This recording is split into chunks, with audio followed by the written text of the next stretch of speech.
주로 제가 하는 일은 땅에 대한 권리 분석을 하는 일을 하고 있습니다. 그러다 보니 출장도 많고 그 지역에 가서 다양한 조사도 합니다. 땅을 사기 전에 건축이 가능한지에 대한 확인도 꼭 합니다. 그리고 실제 설계를 하고 측량을 하는 토목회사나 건축사무소에 들려 소장님들과의 인연을 맺으며 실제 개발되는 속도를 체크하기도 합니다. 또한 직접 개발되는 현장을 찾아다니며 지형에 대한 파악도 하고 개발지 주변 도로 현황을 제일 먼저 분석을 합니다. 마지막으로 현장에 있는 부동산 사장님들을 만나고 현지인들을 접촉해서 나의 일을 도와줄 키맨을 찾습니다.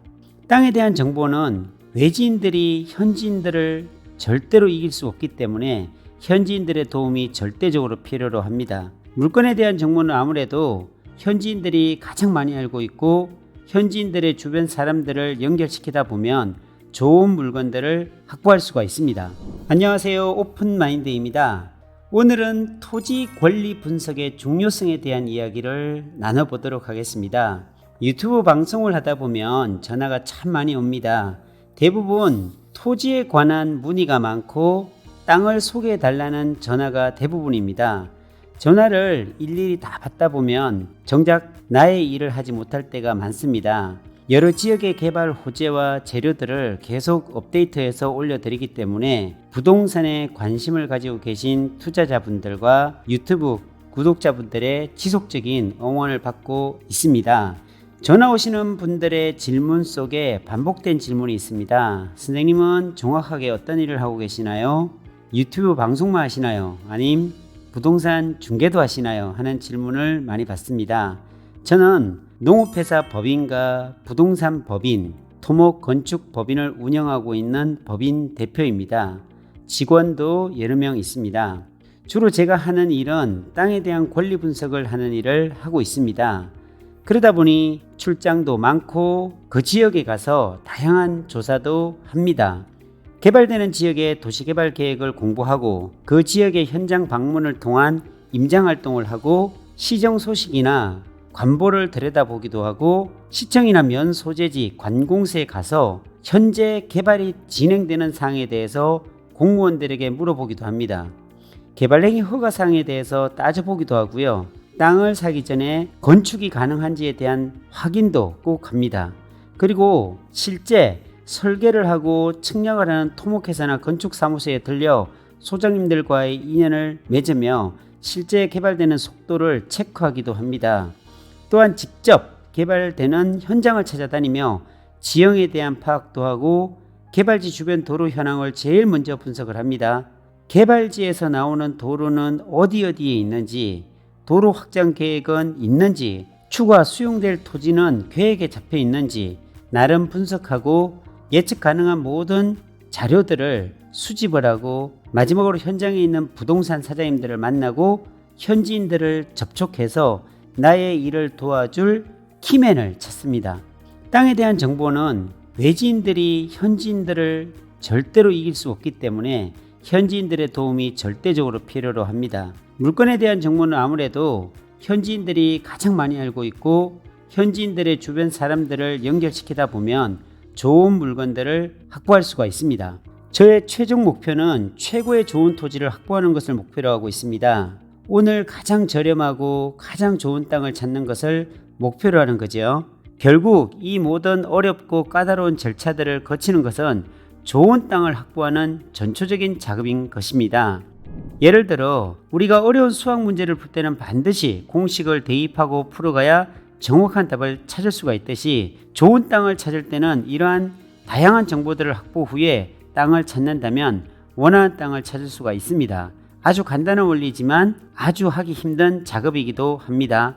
도움을 주는 현지인들에게는 어디에서도 받아보지 못한 통큰 선물을 준비합니다. 그러면 물건은 아주 좋은 것으로 준비가 되기도 합니다. 남들보다 더 큰 보상을 내주면 더 좋은 물건은 나오게 되어 있습니다.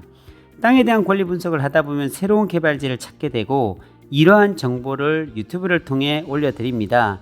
아직 사람들에게 알려지지 않은 향후 주목받을 수 있는 개발 지역인데 사람들에게 관심을 받지 못하고 있는 이런 지역이 사실 먹을거리가 풍부합니다. 그곳이 관심을 받기까지는 시간이 필요로 하고 아마도 개발이 실제 진행되어질 땐 신문에서 방송에서 이슈가 되어서 땅값은 고공행진을 하는 단계로 주어집니다.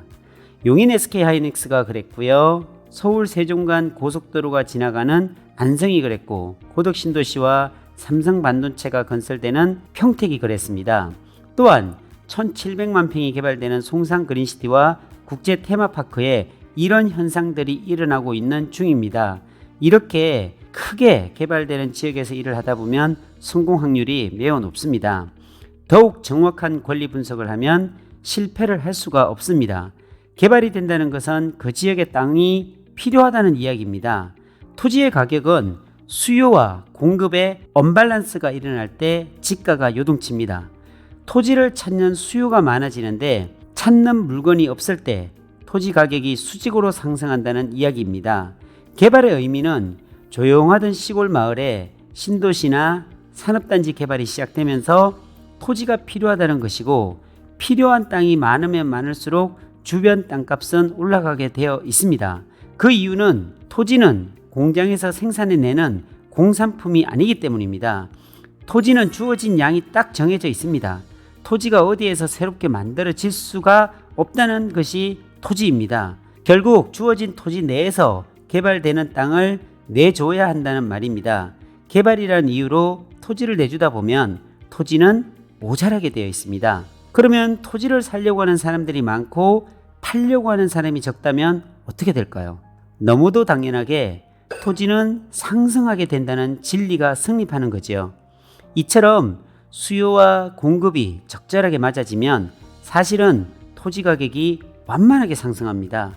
급격한 상승은 기대하기 어렵습니다. 수요가 많고 공급이 적은 언밸런스의 형태가 이루어지는 지역이 최대의 투자처입니다. 이런 곳이 실제로 먹을거리가 풍부한 지역이고 사람들의 관심을 갖기 전에 선제적인 투자를 해놓게 되면 최대의 수익률을 보장받게 되는 투자가 되는 것입니다. 이처럼 토지에 대한 권리 분석은 입이 닳도록 이야기해도 모자라지 않습니다. 투자 지역에 대한 정확한 분석이야말로 수익률과 직결되기에 현지에 방문하고 현지인들과 잘 사귀어 놓고 현지의 관청에 수시로 가서 의문나는 개발 소식들에 대한 민원을 요청하고 그 지역에 대해서 누구보다 많은 정보를 가지고 있다면 투자는 그때 하는 것입니다. 수요가 넘쳐나는 곳, 사람들이 모여드는 곳, 차량의 유동성이 늘어나는 곳, 이런 곳은 그냥 가만히 있어도 땅값이 올라가는 지역입니다. 내가 잠을 잘 때도, 내가 여행을 할 때도 내 땅 가격이 오를 수 있는 위치에 있다면 얼마나 기분이 좋을까요? 내가 사놓은 땅 주변으로 도로가 뚫리고 상가가 만들어지고 건물들이 들어서고 차량들의 통행이 많아지고 사람들이 몰려올 때 그저 땅만 사놓고 아무것도 하지 않은 내 땅값은 부르는 게 값이 되어버립니다. 땅은 이런 곳에 사야 합니다. 반복된 이야기지만 이런 땅을 살려면 땅에 대한 권리 분석을 철저히 하면 이런 땅을 살 수 있습니다. 오늘은 여기까지입니다. 감사합니다.